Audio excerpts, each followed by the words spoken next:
अवस्था फ्रांस से ली गई। ठीक है, तो अब अपने नेक्स्ट विशेषता पढ़ेंगे।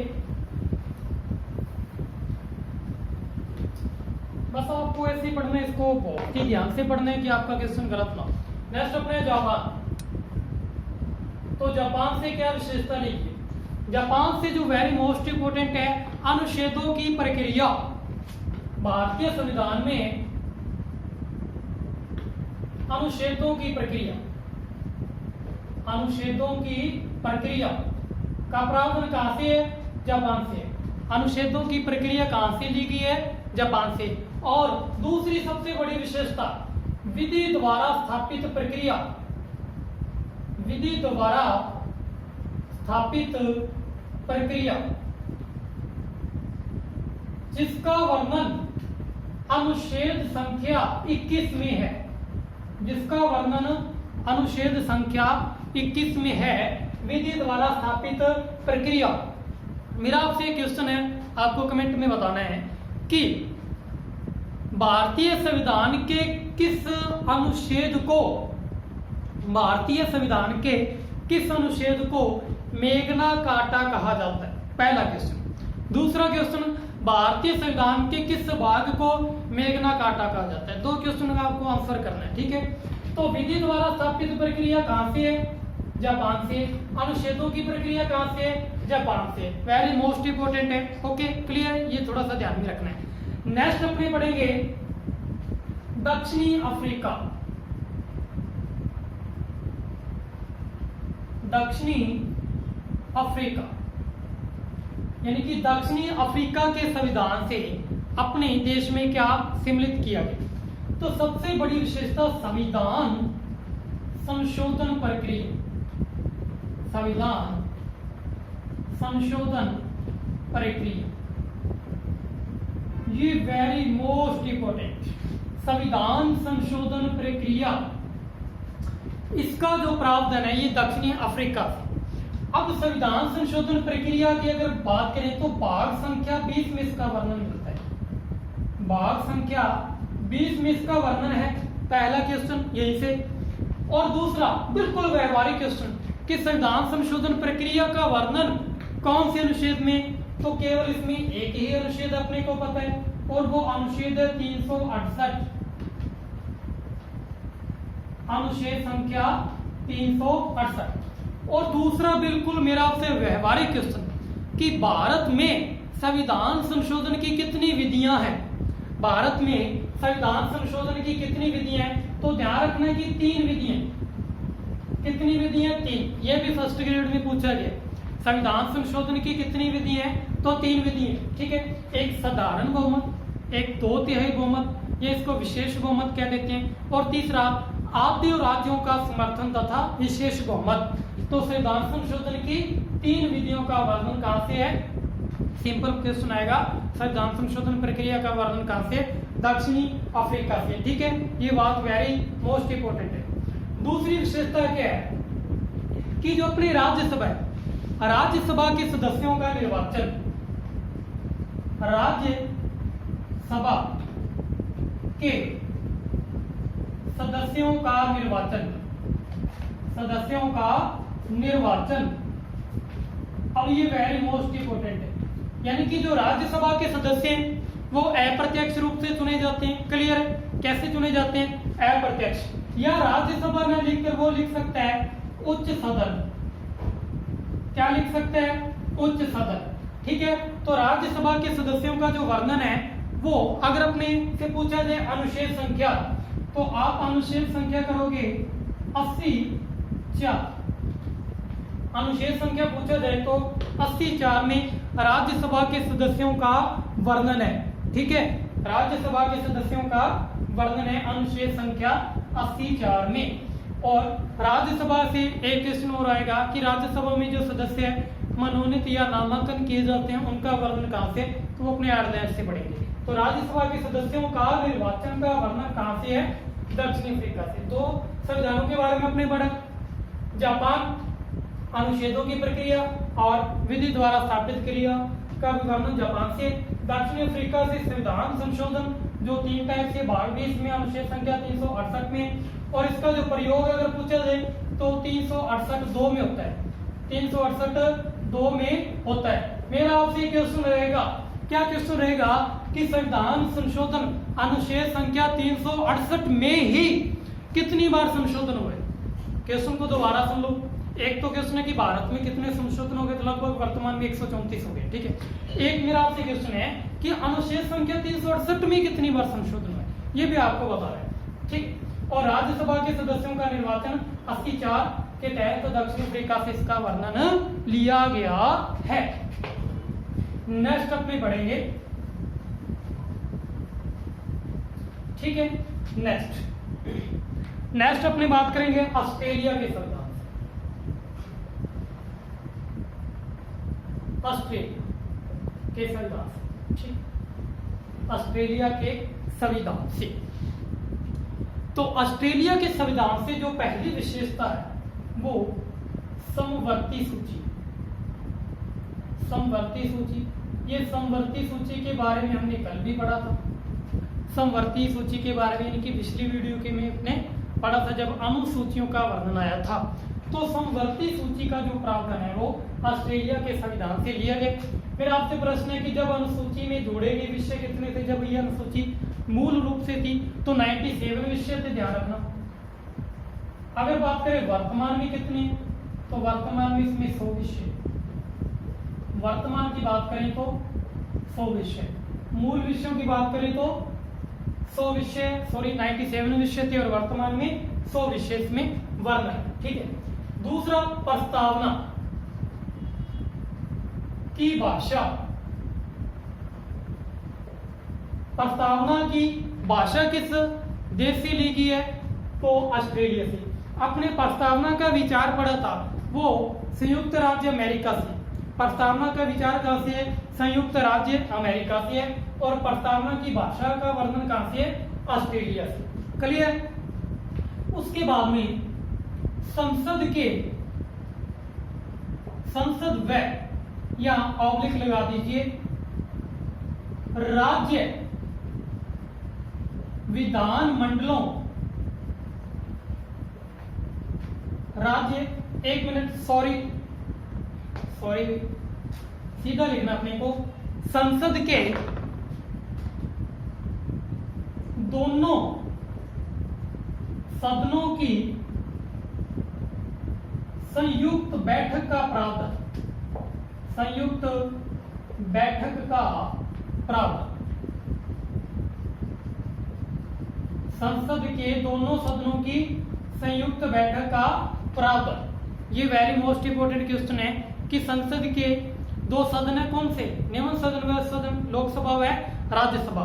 जब इनमें कोई भी मतभेद हो जाता है या नॉर्मल यानी कि विधेयक के अकॉर्डिंग पूछा जाए तो अपने जब भी साधारण विधेयक पे मतभेद होता है तो दोनों सदनों के मध्य एक संयुक्त बैठक आहूत की जाती है। वो बैठक अनुच्छेद संख्या 108 के तहत आहूत कौन करता है, आहूत यानी कि बुलाता कौन है, तो राष्ट्रपति। दोनों सदनों की संयुक्त बैठक बुलाता कौन है, राष्ट्रपति बुलाता है। और इसकी अध्यक्षता कौन करता है, अगर बात है अध्यक्षता पे, अध्यक्षता तो अध्यक्षता लोकसभा या निम्न सदन का अध्यक्ष करता है। क्या प्रश्न आएगा, निम्न सदन का अध्यक्ष, निम्न सदन का अध्यक्ष करता है, ठीक है। और अगर अपने से पूछा जाए अनुच्छेद संख्या, तो इसका वर्णन 118(4) में है। इसका वर्णन अनुच्छेद संख्या 118(4) में। मैं कह रहा हूं कि आप यहां से अनुच्छेदों को काउंट कर दीजिए, याद करना स्टार्ट कर दीजिए, ओके। तो अपने दोबारा रिपीट करते हैं। समवर्ती सूची का प्रावधान, इसमें मूल विषय 97 थे और वर्तमान में 100 विषय। प्रस्तावना की भाषा ऑस्ट्रेलिया से, विचार अमेरिका से पढ़ेंगे। संसद के दोनों सदनों के मध्य संयुक्त बैठक का प्रावधान, ओके। बुलाएगा कौन, राष्ट्रपति। कौन से अनुच्छेद के तहत, 108 के तहत दोनों सदनों की संयुक्त बैठक होती है। और अध्यक्षता कौन करता है, अध्यक्षता कौन करता है भी, तो लोकसभा का या निम्न सदन का अध्यक्ष करता है। और कौन से अनुच्छेद के तहत 118(4) के तहत। और इसमें घनपूर्ति की आवश्यकता भी अगर क्वेश्चन आ जाए तो 1/10 होती है। और अब की बार में थोड़ा क्वेश्चन घुमा दिया गया कि 1/10 ने पूछकर सीधा आंकड़ा पूछ लिया गया, तो कितने सदस्य हो जाएंगे भी वो आप निकाल लीजिए कि 552 के कितने सदस्य हो जाएंगे 10 के अकॉर्डिंग, तो लगभग 55 सदस्य हो जाएंगे। कितने सदस्य हो जाएंगे लोकसभा के 55 सदस्य, और राज्यसभा के 250 में से निकाल दोगे सीधे, ठीक है। अब अपनी बात करते हैं कि इसमें से और क्या प्रावधान है ऑस्ट्रेलिया से। तो केंद्र व राज्य के मध्य संबंध, ठीक है। केंद्र व राज्य के मध्य संबंध, यानी कि जो अपना भाग 11 में जो वर्णन मिलता है प्रशासनिक संबंधों का, ठीक है, तो वो ऑस्ट्रेलिया के संविधान से प्रेरित है। ऑस्ट्रेलिया के संविधान से प्रेरित है भाग संख्या 11, सीधा अपने कह सकते हैं भाग संख्या 11। ये वेरी मोस्ट इंपोर्टेंट है, ठीक है। नेक्स्ट अपनी बात करते हैं जो वेरी मोस्ट इंपोर्टेंट है, व्यापार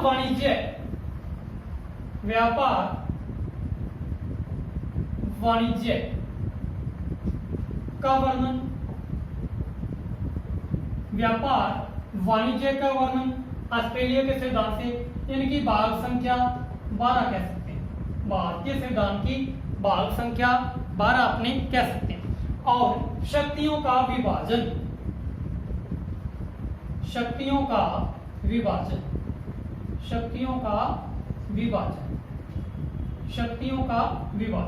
तो इसका भी प्रावधान कहां से है ऑस्ट्रेलिया से लिया गया। शक्तियों का विभाजन भी कहां से है ऑस्ट्रेलिया से। केंद्र व राज्य के मध्य संबंध, व्यापार वाणिज्य का वर्णन और शक्तियों का विभाजन भी कहां से है ऑस्ट्रेलिया से। तो इतने प्रावधान ऑस्ट्रेलिया के संविधान से लिए। नेक्स्ट अपने पढ़ेंगे आयरिश संविधान या आयरलैंड से। आयरिश या आयरलैंड, ठीक, ये भी वेरी मोस्ट इंपोर्टेंट, ठीक है। इसमें जो सबसे बड़ी विशेषता शामिल की थी वो राज्य नीति निर्देशक तत्व, राज्य नीति निर्देशक तत्व, ठीक है। तो अगर इनकी बात करें कि इनका वर्णन कौन से भाग में, तो भाग संख्या 4। अनुच्छेदों की बात करें तो नॉर्मली 36 से 51 तक, और इनको तेज बहादुर सप्रू समिति की सिफारिश पे जोड़ा गया। क्या लिखोगे, तेज बहादुर था और ऊपर से क्या था सप्रू। इस समिति की सिफारिश पे इसको जोड़ा, ठीक है। बस छोटी छोटी बातें यहीं पे काउंट करते जाइए। राज्य नीति निर्देशक तत्व भाग संख्या 4 36 से 51 तक, और तेज बहादुर सप्रू समिति की सिफारिश पे इनको शामिल किया गया था। अब अपने और नेक्स्ट राष्ट्रपति के निर्वाचन मंडल का वर्णन। राष्ट्रपति का निर्वाचन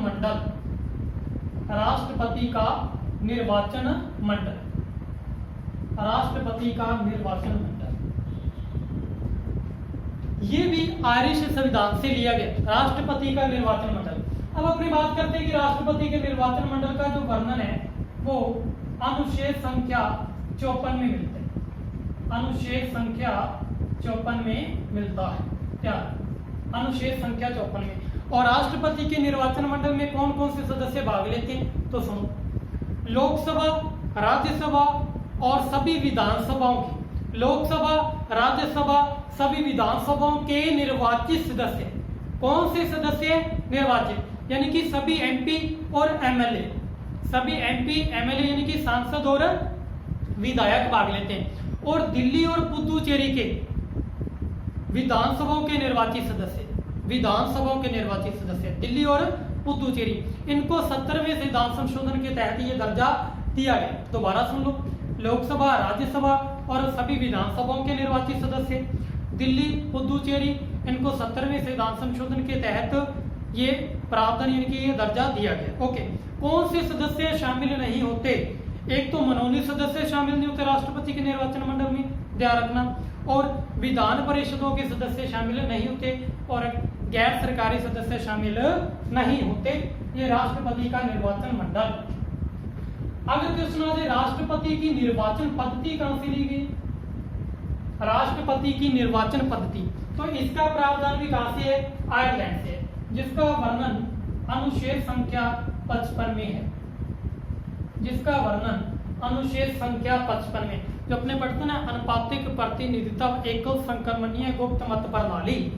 ठीक है, अनुपातिक प्रतिनिधित्व एकल संक्रमणीय गुप्त मत प्रणाली। कईयों को ये प्रणाली समझ में नहीं आती, ये प्रणाली है क्या? तो जब अपने इस टॉपिक पे आएंगे तो आपको बढ़िया समझाएंगे, कभी आप भूलोगे नहीं कि अनुपातिक प्रतिनिधित्व प्रणाली। ठीक है, इसका दूसरा नाम, इसको हेयर प्रणाली भी कहते हैं, ध्यान रखना, इसको हेयर प्रणाली भी कहते हैं राष्ट्रपति की निर्वाचन पद्धति।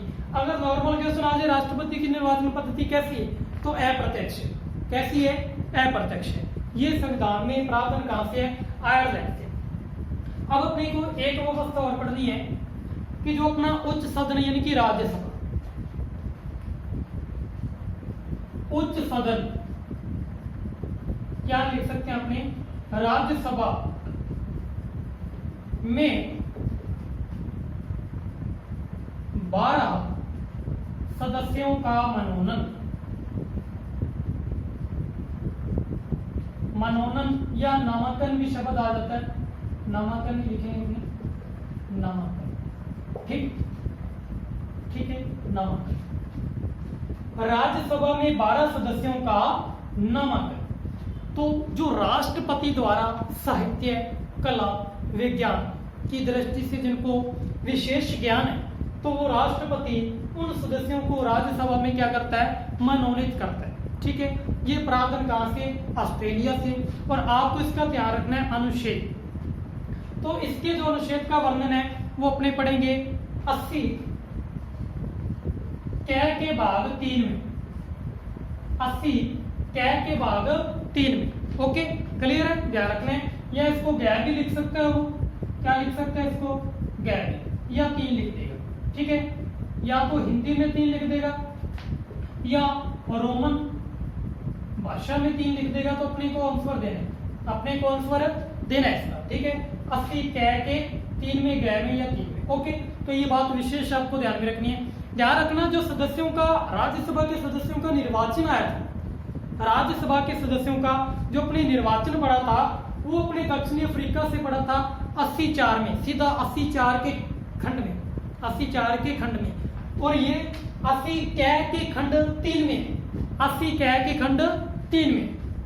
तो दोबारा रिपीट कर देते हैं। आयरिश से राज्य नीति निर्देशक तत्व जो भाग 4 36 से 51 तक, जिनका उद्देश्य क्या था? कल्याणकारी राज्य का निर्माण। नॉर्मल बहुत बार पूछा गया। और ये इनमें जो डिफेंस के जो BN राव, जो अपने संवैधानिक सलाहकार थे, उन्होंने मौलिक अधिकार और राजनीति निर्देशक तत्व में क्या किया? अंतर किया। कैसे किया? कि ये नियोजित नहीं है और वो नियोजित है, यानी कि ये न्याय योग्य नहीं है और मौलिक अधिकार न्याय योग्य है। BN राव ने ये बताया। ठीक है, और तेज बहादुर सप्र समिति को शामिल किया गया। और इसमें राष्ट्रपति का निर्वाचन मंडल और पद्धति का वर्णन भी आयरिश सिद्धांत से। और उच्च सदन में 12 सदस्यों का जो नामांकन है यानी कि मनोनीत होते हैं, वो 80 के भाग कै के 3। ठीक है, अनुच्छेद 80 कै के 3। ओके, ये बात आपको विशेष। और जो साहित्य, कला, विज्ञान की दृष्टि से इनका मनोनयन किया जाता है।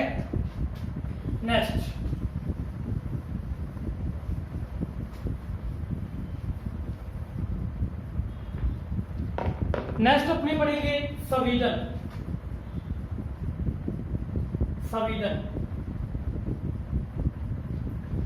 संविधान से हमारे भारतीय संविधान में एक ही पद को शामिल किया गया है, वो भी हाल ही में वर्ष अगर अपनी बात करें तो 20वीं शताब्दी में इसका प्रावधान मिलता है। और वो पद है लोकपाल व लोका आयुक्त। लोकपाल व लोका आयुक्त का। ठीक है, कि पूरे भारत में लोकपाल और प्रत्येक राज्य में लोकायुक्त। ठीक है, ये राज्यों की इच्छा पे निर्धारित है कि वो लोकायुक्त का पद लेके आए या नहीं। इसका कारण क्या था पद लाने का? तो भ्रष्टाचार को कम करने के लिए लोकायुक्त या लोकपाल का पद लाया गया। ठीक है, अब ये भ्रष्टाचार को कम कैसे करेगा? देखिए, जो लोकपाल है ये तो राष्ट्रपति के अधीन होगा और लोकायुक्त राज्यपाल के, यानी कि ये इसका क्या दायरा है, ये किस किस का भ्रष्टाचार चेक कर सकता है। नॉर्मल अपनी बात करें तो लोकायुक्त है जो ये तो कार्य करता है केंद्र में। कहां पे करेगा? केंद्र में। और ये होता है राज्य में। तो राज्य में राज्यपाल को छोड़कर, चाहे वो मंत्री हो, चाहे वो पंचायती विभाग के अधिकारी हो, चाहे वो नगर पालिका विभाग के अधिकारी हो, ठीक है, चाहे वो ग्राम सेवक हो, चाहे वो पटवारी हो, चाहे वो अपने कह सकते हैं कोई भी ग्राम पंचायत, तो वो लोकायुक्त के दायरे में आता है। ठीक है, लोकायुक्त के दायरे में आते हैं। क्लियर? ये बात आपको विशेष थोड़ी ध्यान में रखनी। जब अपने स्पेशल टॉपिक राजस्थान में या अपने किसी राज्य में लोकायुक्त पढ़ेंगे तब इसके बारे में क्लियर करेंगे, क्योंकि यहाँ से क्वेश्चन बहुत पूछे जाते हैं। पिछली बार एसआई में क्वेश्चन आया था और आरएस में भी आया था। तो स्वीडन से एक ही पद शामिल किया गया, लोकपाल या लोकायुक्त। ठीक है, नेक्स्ट अपने पढ़ेंगे कनाडा या कनाडा। तो कनाडा के संविधान से वेरी मोस्ट इंपोर्टेंट क्वेश्चन जो पिछली बार एसआई में भी पूछा गया, क्या क्वेश्चन? अविशिष्ट शक्तियों का वर्णन या अविशिष्ट शक्तियों का विभाजन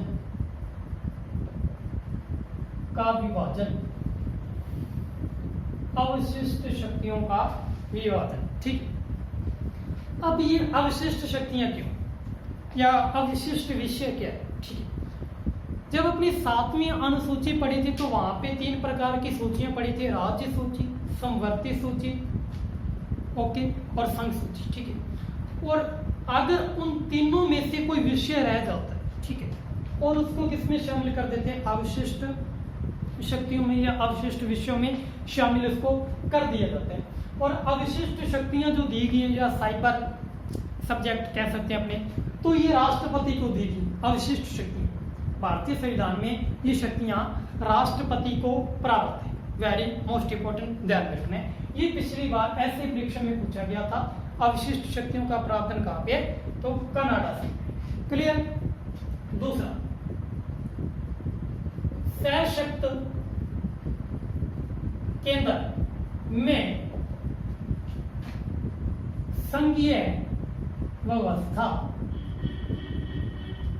सशक्त केंद्र में संघीय व्यवस्था। सशक्त केंद्र में संघीय व्यवस्था, ये वेरी मोस्ट इंपोर्टेंट है कि केंद्र को एकात्मक या सशक्त बनाने के लिए किस देश से प्रावधान लिया गया? तो कनाडा से। एकात्मक कैसे होगा? एकात्मक या सशक्त केंद्र कैसे बनेगा? नॉर्मल, जब अपने भाग संख्या 1 में अनुच्छेद संख्या 1 पढ़ेंगे, ठीक है, तो वहां पे एक अपने को लाइन मिलेगी पढ़ने के लिए जो भारतीय संविधान में स्पष्ट शब्दों में लिखा गया है कि कोई भी भारतीय राज्य भारत से अलग नहीं हो सकता। ठीक है, तो वो एक सशक्त केंद्र के रूप में प्रदर्शित करता है। और दूसरे, जब भी राष्ट्रीय आपातकाल की स्थिति आती है या आपातकाल की स्थिति आती है तो उसमें जो सारी शक्तियां वो केंद्र में समावित हो जाती हैं। ये बात आपको विशेष ध्यान में रखनी है। तो सशक्त केंद्रीय संघीय व्यवस्था का वर्णन कहां से है?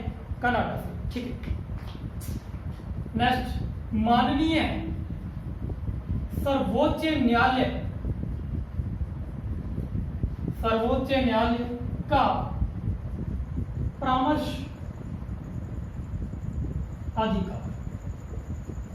माननीय सर्वोच्च न्यायालय का परामर्श अधिकार, अनुच्छेद संख्या 115।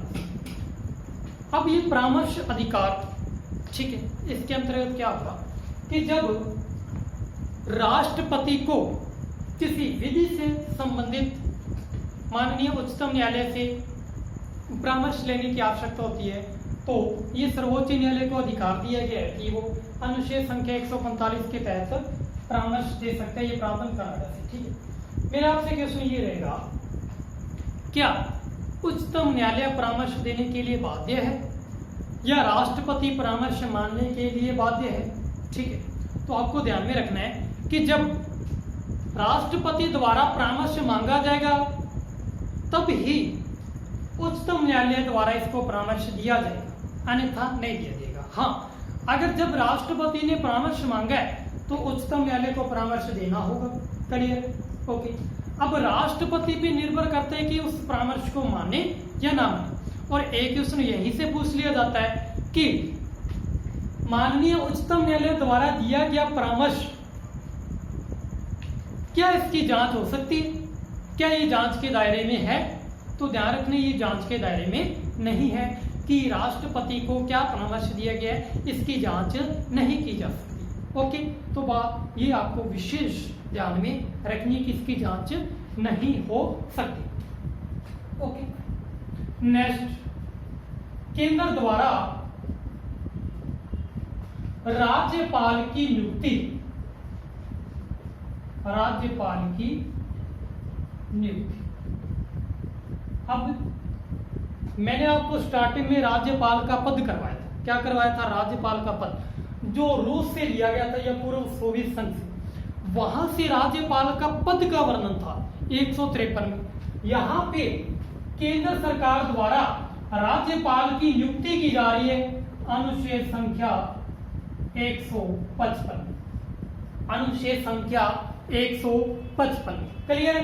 तो केंद्र सरकार द्वारा नामित किया जाता है राज्यपाल को और राष्ट्रपति उसकी नियुक्ति करता है अनुच्छेद संख्या 155 के द्वारा।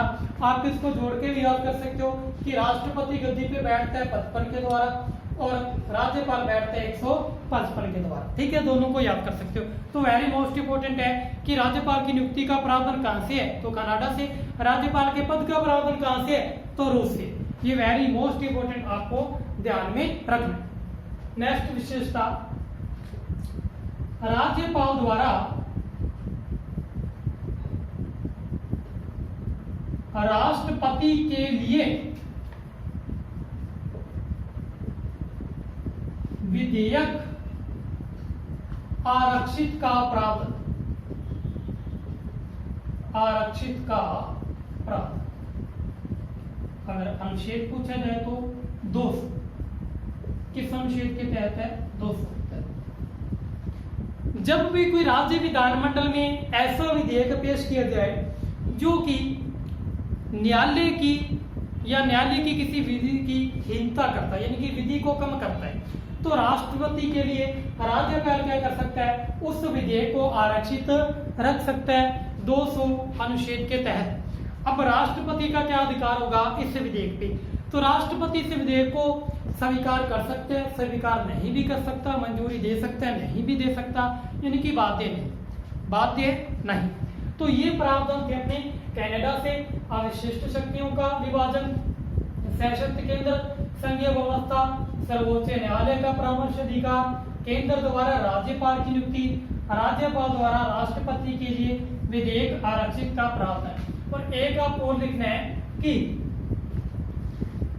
यहां से एक क्वेश्चन और बन सकता है कि कनाडा के संविधान से जो वर्तमान में अगर अपनी बात करें कि जो अविशिष्ट शक्तियां, अविशिष्ट शक्तियां, अब अविशिष्ट शक्तियों को साइबर कानून भी कह दिया जाता है, साइबर कानून। ठीक है, ध्यान रखना। इनमें जो अनुच्छेद संख्या 312, अनुच्छेद संख्या 312 और अनुच्छेद संख्या 249, अनुच्छेद संख्या 312 और अनुच्छेद संख्या 249, इसमें कुछ राज्यसभा को विशेषाधिकार, किसको? राज्यसभा को विशेषाधिकार दिया गया है कि वो कुछ अखिल भारतीय सेवाओं के लिए क्या कर सकती है? विषय बना सकती है। 312 के तहत संसद को बता यानी कि अनुमोदित कर सकती है और 249 के तहत किसी राष्ट्रीय महत्व के विषय को घोषित कर सकती है। करिए, तो ये बात विशेष यानी कि राज्य सूची के विषय को। तो ये प्रावधान कहां से? कनाडा से। ये प्रावधान कहां से लिया गया? कनाडा से लिया गया। ठीक है, ये आपको याद रखना। ओके, नेक्स्ट अपने जो दो संविधान बचे हैं, एक तो अमेरिका का और दूसरा ब्रिटेन, अमेरिका का और ब्रिटेन। तो सबसे पहले अपने पढ़ेंगे ब्रिटेन के बारे में। या ऑप्शन में आपको इंग्लैंड भी मिल सकता है, ठीक, ब्रिटेन, ठीक है। तो ब्रिटेन से अपने फुल चर्चा में पढ़ेंगे कि यहाँ से बहुत बार क्वेश्चन आते हैं, क्या तो अमेरिका से या ब्रिटेन से बहुत क्वेश्चन पूछे जाते हैं हर कंपटीशन की दृष्टि से। तो ब्रिटेन से बात करते हैं। तो ब्रिटेन के संविधान से जो पहली विशेषता वो संसदीय प्रणाली है। भारत में कौन सी प्रणाली? संसदीय प्रणाली। संसदीय प्रणाली का वर्णन मिलता है, संसदीय प्रणाली का वर्णन मिलता है। यानी कि केंद्र में तो संसदीय व्यवस्था और राज्य में बात करें तो राज्य विधानमंडल व्यवस्था। ओके, यानी कि लोकसभा, राज्यसभा, विधानसभा और विधान परिषद का वर्णन कहां से लिया गया है? ब्रिटेन से लिया गया। दूसरी व्यवस्था की बात करें, मंत्री परिषद का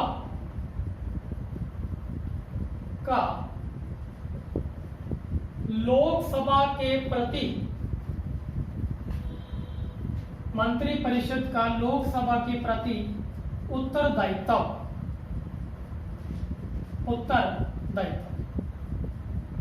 मंत्री परिषद का लोकसभा के प्रति उत्तरदायित्व।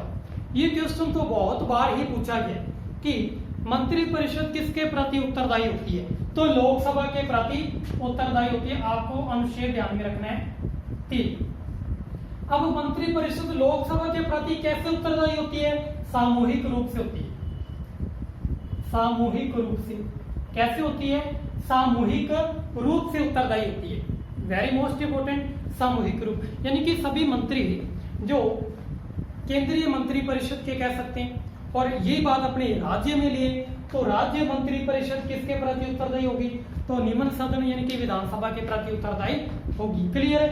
और ये अनुच्छेद संख्या 75(3) के तहत अगर क्वेश्चन आ जाए, क्या क्वेश्चन आ जाए कि मंत्री परिषद व्यक्तिगत रूप से, क्या क्वेश्चन आ जाए? व्यक्तिगत, क्या क्वेश्चन आ जाए? व्यक्तिगत, व्यक्तिगत रूप से, यानी कि एक व्यक्ति के प्रति पूछा जाए तो इसका जो आंसर है वो राष्ट्रपति हो जाएगा। इसका आंसर क्या हो जाएगा? राष्ट्रपति। इसका आंसर क्या हो जाएगा? राष्ट्रपति। और इसमें अगर अनुच्छेद पूछा जाए तो इसमें अपना अनुच्छेद हो जाएगा 75(2). इसका जो अपना अनुच्छेद हो जाएगा वो 75(2) हो जाएगा। देखो अनुच्छेद बहुत कम चांस है। अनुच्छेद ये पूछा जा सकता है, वेरी मोस्ट इंपोर्टेंट है, कि मंत्री परिषद सामूहिक रूप से किसके प्रति उत्तरदायी है? तो लोकसभा के अनुच्छेद संख्या 75(3) में वर्णन है। और व्यक्तिगत रूप से पूछा जाए, व्यक्तिगत रूप से, तो लोकसभा अध्यक्ष नहीं करना है। ध्यान रखना, लोकसभा अध्यक्ष नहीं करना है। इसका आंसर क्या होगा? राष्ट्रपति होगा, अनुच्छेद संख्या 75(2) के तहत। ठीक है, नेक्स्ट अपनी बात करते हैं विधि का शासन। विधि का शासन,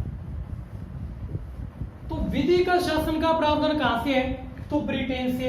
अगर अपने से पूछा जाए अनुच्छेद, तो अनुच्छेद संख्या 14 में वर्णन मिलता है। कौन से अनुच्छेद में? अनुच्छेद संख्या 14 में इसका वर्णन मिलता है। क्लियर? नेक्स्ट, एकल नागरिकता या इकहरी नागरिकता।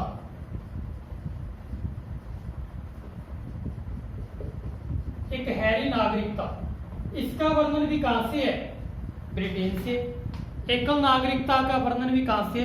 ब्रिटेन से। दोहरी नागरिकता की बात करेंगे तो अमेरिका में चलेंगे। ठीक है, अगर इसका वर्णन पूछा जाए तो भाग संख्या 2 में, और अनुच्छेद पूछा जाए तो 5। ठीक, ओके, अनुच्छेद संख्या 5। ओके, नेक्स्ट अपनी बात करते हैं महान्यायवादी पद की व्यवस्था।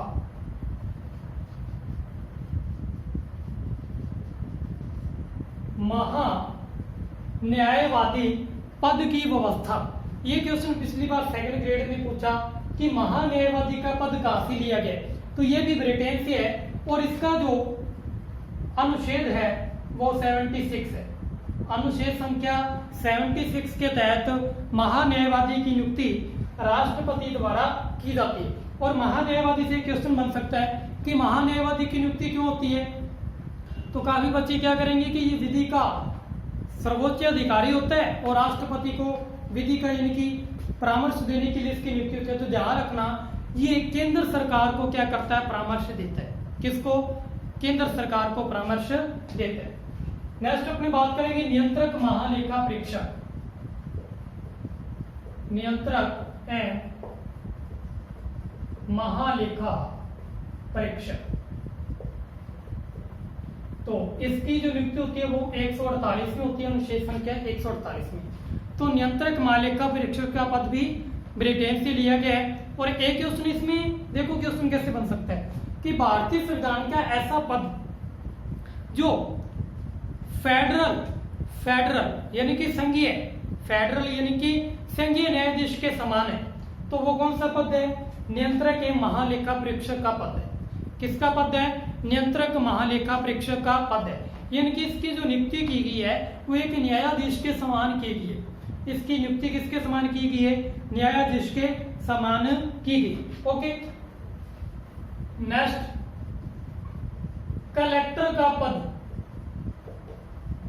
कलेक्टर का पद कि भारतीय संविधान में कलेक्टर के पद की व्यवस्था कहां से ली गई है, तो ब्रिटेन से। सबसे पहले अगर अपनी बात करें कलेक्टर का पद कब आया, तो 1772 ईस्वी में आया। कौन लेके आया? वारेन हेस्टिंग लेके आया।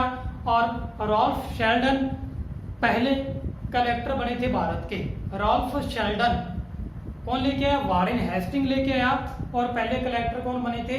रॉल्फ शेल्डन पहले कलेक्टर बने थे। ठीक है, नेक्स्ट अपनी बात करेंगे विधि निर्माण प्रक्रिया। विधि निर्माण प्रक्रिया, तो विधि निर्माण प्रक्रिया भी कहां से ली गई है? ब्रिटेन से ली गई है। ओके, ये बात आपको विशेष ध्यान में रखना है। और लास्ट में जो विशेष है ब्रिटेन से, वो क्या विशेष है कि जो राष्ट्रपति की पद की औपचारिकता, राष्ट्रपति के पद की औपचारिकता, राष्ट्रपति के पद की औपचारिकता, तो ये प्रावधान कहां से है? ब्रिटेन से। अगर बिल्कुल बेसिक क्वेश्चन है कि राष्ट्रपति का पद कहां से, तो अमेरिका करने। और राष्ट्रपति के पद की स्थिति पूछी जाए तो ब्रिटेन करने। यानी कि जो अपना राष्ट्रपति है ये ब्रिटेन के सम्राट के समान है। इसकी जो कार्यशैली है वो ब्रिटेन के सम्राट के समान है। ये बात आपको विशेष ध्यान में रखनी। नेक्स्ट चुनाव प्रणाली। चुनाव प्रणाली यानी कि भारत में जो निर्वाचन प्रणाली कह दी या चुनाव प्रणाली कह दें, इसका वर्णन भी कहां से लिया गया? तो ब्रिटेन से लिया गया। इसका वर्णन भी ब्रिटेन से लिया गया कि सर्वाधिक मतों पर जीत, सर्वाधिक मतों पर जीत, ये नियम कहां से अपनाया गया? तो ब्रिटेन से अपनाया गया। अब अपने और नेक्स्ट इसमें देखते हैं। तो इसमें आपको एक विशेषता और ध्यान में रखनी है, क्या कि एक अपनी संविधान संशोधन प्रक्रिया पड़ी थी दक्षिणी अफ्रीका से। कहां से? दक्षिणी अफ्रीका से। और उस संविधान संशोधन प्रक्रिया में अपनी 3 प्रकार की विधियां पड़ी थी।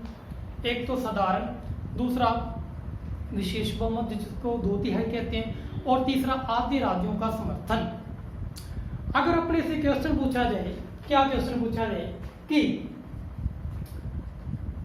जो राज्य विधानमंडल विधायिका है, राज्य विधानमंडल विधायिका संविधान संशोधन प्रक्रिया में अपना योगदान देते हैं। राज्य विधानमंडल प्रक्रिया में जो विधायिका है, विधायिका यानी कि विधान परिषद, राज्य विधानमंडल में जो सदन होंगे, विधानसभा और विधान परिषद होगी, जिसको विधायिका कहते हैं। राज्य विधानमंडल को विधायिका कह सकते हैं, अपने संसद को विधायिका कह सकते हैं। ठीक है, तो वो अपना जो अनुमोदन देती हैं या अपनी सलाह देती हैं, ठीक है, जो अपनी एक प्रक्रिया है आधे राज्यों का समर्थन, आधे राज्यों का समर्थन, यानी कि मैं आपको क्या समझाना चाहता हूं कि जो राज्य विधानमंडल होते हैं इनकी कोई भी संविधान संशोधन शक्ति नहीं होती, ध्यान रखना। राज्यपाल की कोई भी आपातकालीन शक्ति नहीं होती, राज्यपाल की कोई भी आपातकालीन शक्ति नहीं होती, ठीक है। उसी प्रकार से राज्य विधानमंडलों की कोई भी संविधान संशोधन शक्ति नहीं होती। जब ये तीसरी विधि आती है आधे राज्यों का समर्थन मांगा जाता है तो राज्य विधायिका जो होती है, राज्य विधानमंडल होते हैं, तो इस रूप में संविधान संशोधन प्रक्रिया में ये भाग लेते हैं और ये प्रावधान ब्रिटेन से जोड़ा है। अब विशेष यानी कि आधे राज्यों के समर्थन की आवश्यकता कब होती है, बिल्कुल व्यवहारिक क्वेश्चन है। मान लीजिए किसी देश के साथ में सीमा निर्धारण करना है, ठीक है, तो उस समय से समर्थन मांगा जा सकता है। ओके, ये थोड़ा सा ध्यान में रखना है। तो ये प्रावधान अपने ब्रिटेन से थे, तो मैं दोबारा एक बार रिपीट कर देता हूँ। संसदीय प्रणाली की व्यवस्था ब्रिटेन से है। मंत्रिपरिषद चाहे वो सामूहिक उत्तरदायित्व हो चाहे वो व्यक्तिगत हो, अगर व्यक्तिगत की बात की जाए तो राष्ट्रपति के, सामूहिक की बात हो तो लोकसभा की। क्लियर है। अगर अपने से क्वेश्चन आ जाए कि भारत में मंत्रिमंडल व्यवस्था कहां से है, तो ब्रिटेन से। मंत्रिमंडल व्यवस्था कहां से, ब्रिटेन से। क्लियर। नेक्स्ट अपने राष्ट्रपति हो गया। विधि का शासन, इकहरी नागरिकता, महान्यायवादी का पद, नियंत्रक के महालेखा प्रेक्षक, कलेक्टर का पद, विधि निर्माण प्रक्रिया, चुनाव प्रणाली, और जो अपने लास्ट में देखा इनकी अनुमोदन शक्ति आदि राज्यों के समर्थन की। तो ये सारी प्रक्रिया कहां से है, ब्रिटेन से शामिल की गई। अब अपने पढ़ेंगे नेक्स्ट, संयुक्त राज्य अमेरिका से क्या प्रावधान है। संयुक्त राज्य अमेरिका से क्या प्रावधान, ठीक। संयुक्त राज्य अमेरिका, ठीक है। तो संयुक्त राज्य अमेरिका से सबसे पहले स्वतंत्र न्यायपालिका का बना, स्वतंत्र न्यायपालिका, स्वतंत्र न्यायपालिका। नंबर 2 पे प्रस्तावना का विचार, प्रस्तावना का विचार। नंबर 3 पे अगर अपनी बात करें तो महाभियोग प्रक्रिया, महाभियोग प्रक्रिया जो राष्ट्रपति और न्यायाधीशों पे लागू की जाती है, महाभियोग प्रक्रिया, ये भी कहां से ली गई है, संयुक्त राज्य अमेरिका से। और उपराष्ट्रपति का पद, उपराष्ट्रपति का पद यहां बिल्कुल थोड़ा सा घुमा देगा। कैसे घुमाएगा कि उच्च सदन का, उच्च सदन के पदेन सभापति का पद कहां से लिया गया। देखो थोड़ी सी लैंग्वेज चेंज करनी है उसने। कैसे, उच्च सदन के पदेन सभापति का पद कहां से लिए गए।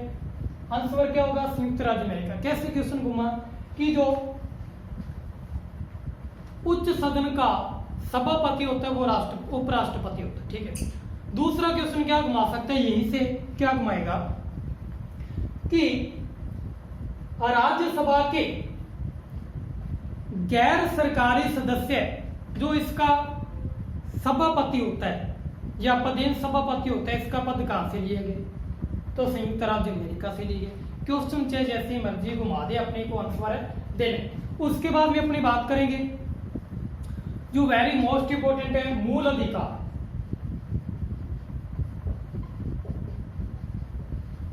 मूल अधिकार या मौलिक अधिकार, तो मौलिक अधिकार वेरी मोस्ट इंपोर्टेंट है, कहां से लिए गए, संयुक्त राज्य अमेरिका से।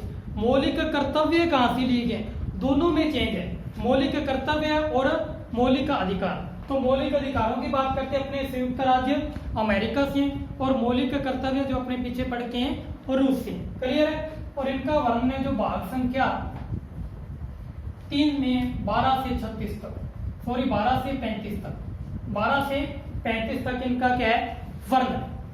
नेक्स्ट अपनी बात करेंगे न्यायिक पुनरावलोकन प्रक्रिया। न्यायिक पुनरावलोकन प्रक्रिया,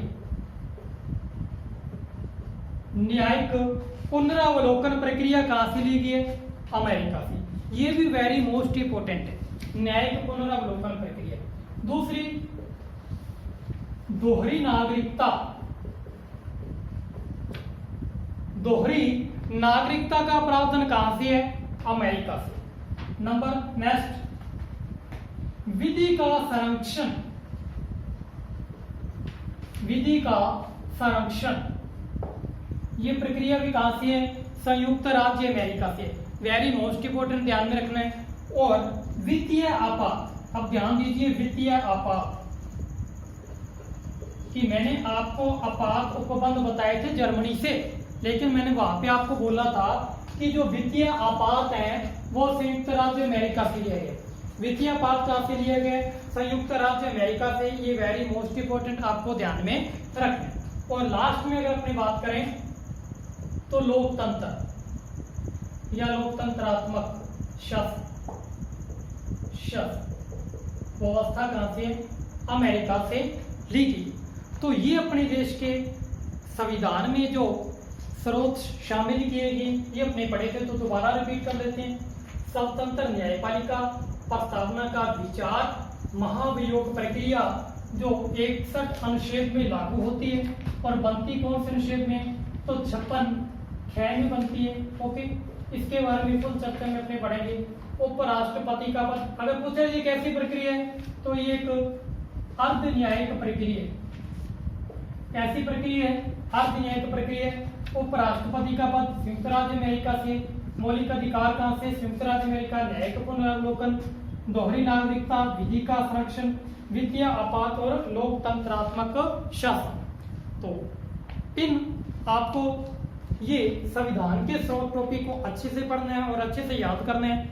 लगभग आपके 1 या 2 क्वेश्चन हर कंपटीशन में पूछे जाते हैं और आपको साथ के साथ जो मैंने आपको अनुच्छेद और नियुक्तियां बताई हैं वो भी आपको याद करनी है। ठीक है, तो नेक्स्ट जो अपना टॉपिक होगा वो भारतीय संविधान के भाग के बारे में अपने पढ़ेंगे, भागों को भी अपने याद करेंगे।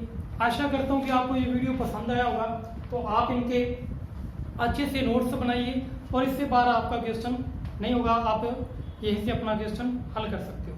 ठीक है, धन्यवाद।